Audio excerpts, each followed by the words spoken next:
So, I'm chilling here with Mr. Brook D'leau of the J Davey fame. What up? What's up, Mark? Chilling, man, chilling. Tell everybody what you're working on right now. Right now we're in the back patio of Greg Wells' is that how you say it? Greg Wells' studio in Culver City, and we're finishing our major label Warner Brothers debut record.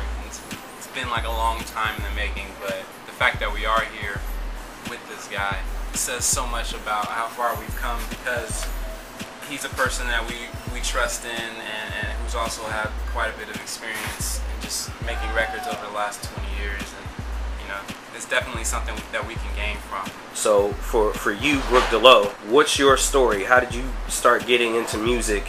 You know, what exactly is your background and so forth? My father, coming from Columbus, Ohio, is a musician, is an artist. He was signed, you know, back in the day to like Sussex Records, which at the time Bill Withers, I think, was on that same label, and you know, he moved out from Columbus, Ohio to California with my mom. He's created his own little home studio and you know, collected so much equipment, blah blah blah. So you know, of course, when I was born, you know, I was born directly into a very, you know, musically inclined family. You know, my mom and my dad were slightly hippies at the time, because they weren't necessarily into a whole bunch of soul and R&B and Motown and all that shit. You know, they were listening to like jazz fusion and classic rock and post-punk and all that kind of stuff. So I was pretty much a product of that. And you know, when I was about maybe 14, 15 years old, I think that was around the time my dad got an MPC 2000, and he showed me how to use it. When I was in junior high, I had taken maybe a year or so of piano lessons. I just wasn't really interested in playing other people's music. I wanted to play my own shit. He showed me how to use the MPC, and that was pretty much it. From there, it just was like, I was stuck on it. I'm just a product of two crazy kids from Columbus, Ohio, who didn't want to be stuck in the snow and didn't want to do the normal shit and didn't want to listen to the regular music, and they wanted to go somewhere else with it. So what exactly sparked it? You just got up one day and was like, I just want to learn it? Or were you always kind of interested? I was always interested in music, you know, and it was always around. It was all like the instruments and the records and all that, and, you know, just my parents, you know, my mom singing in the choir and my dad just constantly playing bass and coming up with ideas. It was always there, like the creative juice was there. My dad's always been the kind of person where no matter whether he's in a record deal or not, he needs to make music to feel whole. So I pretty much come from that same mindset. It's like, I don't specifically do this to make money. I don't specifically do this to be dope. I just do it because I need to do it. I can't really imagine what else I'd be doing if I wasn't doing this. So around high school, when you started learning piano and learning the MPC, is that the same time J Davey formed as you were learning? No, J Davey didn't form until about 3 or 4 years after that. And I met Brianna Jack Davey. I met her in my senior year, and we didn't even know that we did music until maybe a year after we had met each other.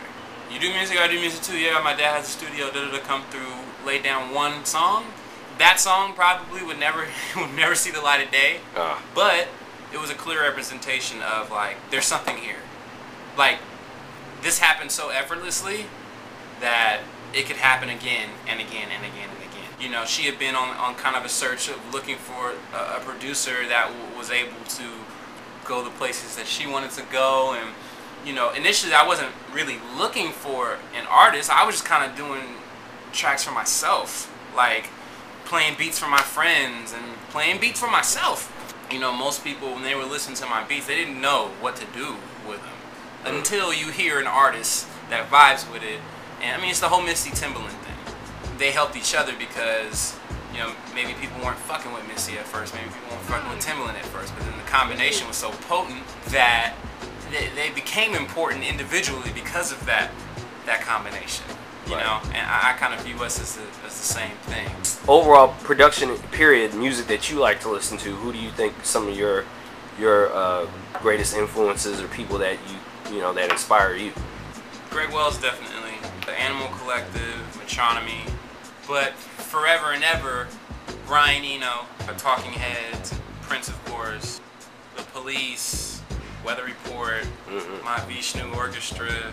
Yeah, those are probably some of the main influences that I can think of, like right off the top of the bat right now. In terms of your own production style, I think you have an extremely unique style, and I think that that's very difficult for a lot of producers to find their own kind of voice that's hard to really emulate. Did that kind of happen by accident, or were you just messing around one day and that came about? Or I just do what I know how to do, and I but I went through my phases of attempting to replicate what I vibe with. I have beats where they sound like Dilla, where they sound like the Neptunes, where they sound like Timbaland, where they sound like Brian Eno, or sound like, but in all of that, I found my own identity, and just I reference those things. But like we were talking about that earlier, how just having enough dexterity to not be so influenced by opinion, by other people's opinions.